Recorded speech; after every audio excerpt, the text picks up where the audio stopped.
Good morning, survivors, and happy Sunday. You know what that means, right? That's right, it's Self-Love Sunday. So, let's get started.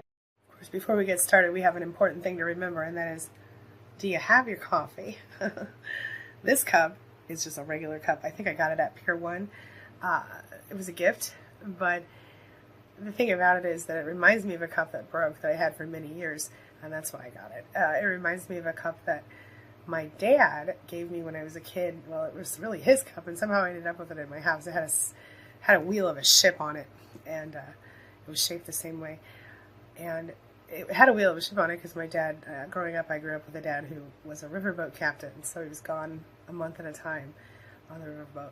Anyway, it kind of reminded me of that, so that's why I have it.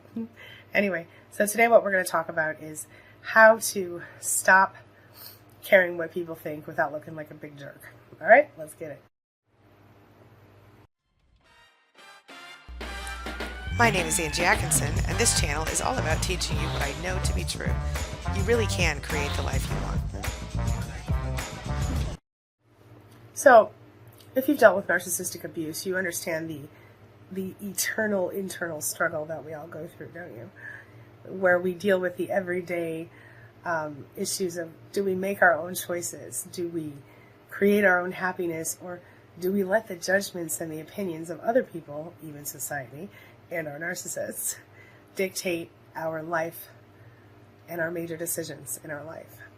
So often we're afraid of what might happen if we don't bend to the will of others, if we don't let other people tell us what to do. We never feel safe in making our own choices after narcissistic abuse, see? And so what would people think of us? We worry. We worry, what will they say? Will they think we've all turned into huge jerks? So I'm going to tell you about a girl named Kate. Well, a woman. She's 37 years old. She's capable of taking care of herself, physically, financially, and otherwise. And she feels that if she doesn't do what her father thinks that she should, she will be abandoned by him physically and emotionally. She admits, Kate, that she fears that, her father won't love her anymore if she doesn't do what he says is the right thing to do. She's an adult, for God's sake, you feel me?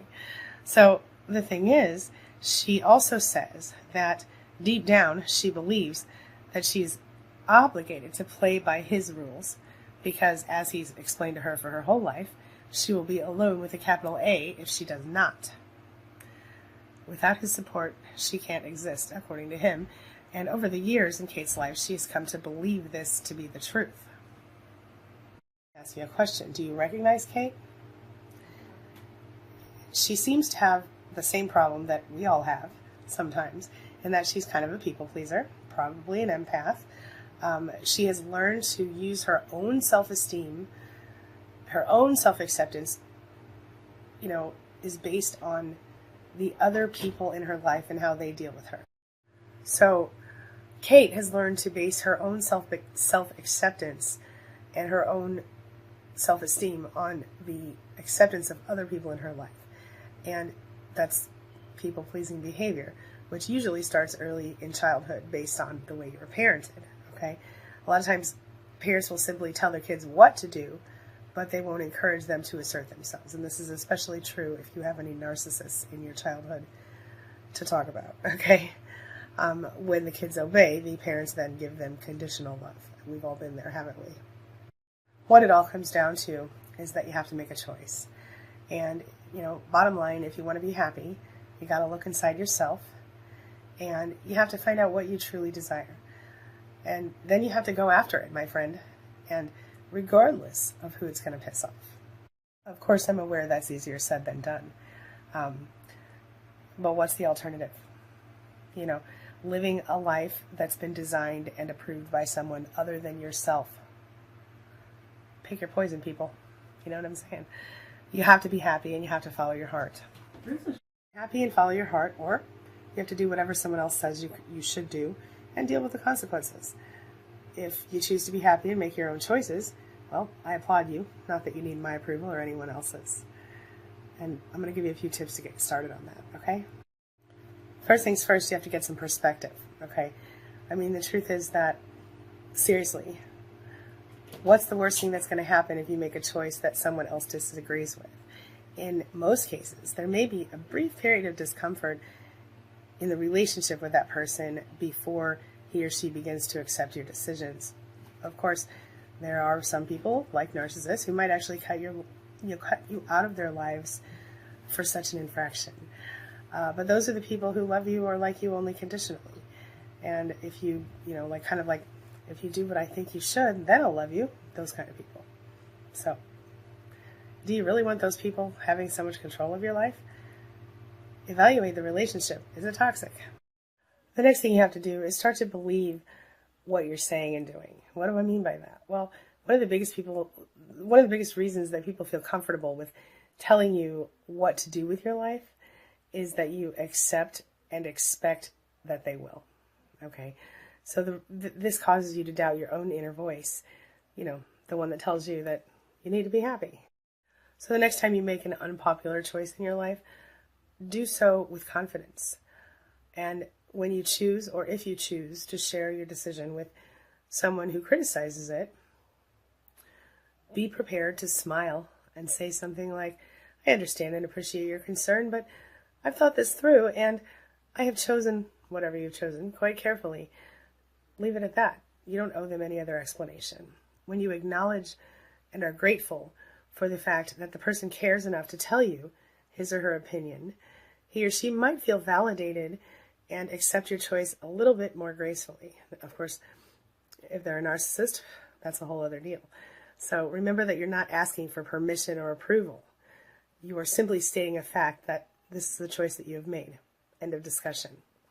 You ever watched that show that was on a few years ago called Earl? My Name is Earl. You can catch it on Netflix, I think, still. Anyway, if you've seen it, then you know what I'm talking about. At first glance, that Earl, the main character Earl, looks like a total convict. He lives in a cheap motel. He shares a bed with his brother. If you take a second look, though, you notice something special about him, and that is that he observes the people and the situations around him, but never judges or belittles them. And he doesn't ever react negatively, for the most part. He just observes. Now, remember that like attracts like. So if you focus on judging or disapproving of people and situations in your own life, you're going to find that more people judge and disapprove of you. So focus instead on accepting other people around you, and you're going to find yourself a lot more accepted by other people. Speaking of accepting other people, how about extending the same courtesy to yourself? If you're secretly judging and disapproving of your own choices, then you need to figure out why, my friend, because, it's not good. Is it because you're doing something that you believe is wrong? And if so, maybe you should reevaluate and figure out why you're doing that. Is it because someone else thinks what you're doing is wrong, even though you've carefully figured out that you want to do it and you're happy doing it? Well, if so, it's time to stand up and be who you are and be happy about it. So people who love you will be happy when you're happy. What do you think about that? It's no fun to be stressed out all the time about what other people think. It's no fun to be self-conscious all the time. This is one of the reasons some people are into drugs and alcohol, and those substances decrease self-consciousness, self-awareness. So ask yourself why you even care in the first place. All right? I think the last thing I'm going to tell you today about all this is that caring what other people think is a natural default condition of humanity, and we've talked about the science of that before. But we've grown as a society beyond that, and now it's time for you to take back your life and start loving yourself enough to not let other people drive your choices. From here on out, it's up to you, my friend. What do you think? Let's talk about it. Share your thoughts in your comments below, and tell me what are some ways that you can love yourself more on Self-Love Sunday. All right? I'll see you guys tomorrow for another video. Have a wonderful weekend, the rest of the weekend. And as always, thanks for letting me be a part of your day and a part of your life. And hey, thanks for being a part of mine. It really does mean a lot to me. See you soon. It's my mission to teach others what I know to be true. You really can create the life you want. Take care of your body, take care of your soul, nurture the real you, and introduce him or her to the world. Be comfortable in your own skin and in your place in this world. Take your spot, take it now, and the universe will take its cue from you. You feel me? If so, subscribe to my channel. Let's get it done together.